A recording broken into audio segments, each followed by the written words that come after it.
السلام علیکم ګرانو دوستانو مینوالو ملګرو دا د یو ځل بیا حاضر شوم د یو په زړه پورې کنورسیشن سره او له تاسو څخه زه هیله کوم تاسو زما چینل کې ګډون وکړئ تر څو تاسو هم وکولی شئ چې انګلیسي په ډېر اسانۍ سره په خپل کور کې زده کړئ نو زما چینل تر اوسه نوی دی تاسې هڅه وکړئ چې if you want to learn more some things in English then subscribe my YouTube channels که غواړئ چې لا څه زیات تاسو په انګلیسي کې زده کړئ نو زما چینل کې در سره خامخا ګډون وکړئ نو راځو نن درس پیلوو چې نن درس هم زیات مهم دی موږ داسې څنګه کولی شو چې نوي نوي کلمات هره ورځ موږ تاسې زده کړو راځو درس پیلوو دا دوه کسان دي چې یو فرینک دی او بل ایملی دو دا دوه ملګري دي نو راځو چې دغه په اړه معلومات ولولو So this is a photo of Frank and Emily Winkins from Toronto.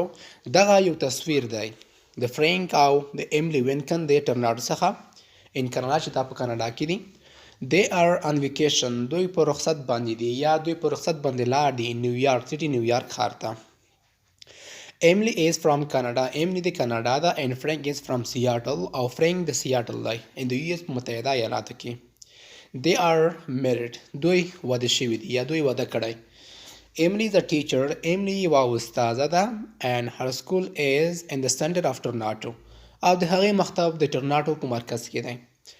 Frank is a doctor. Frank یو ډاکټر دی.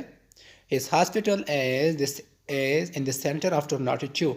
او د هغه مکتب هم د هغه شفاخانه هم په ټورناټو مرکز کې ده.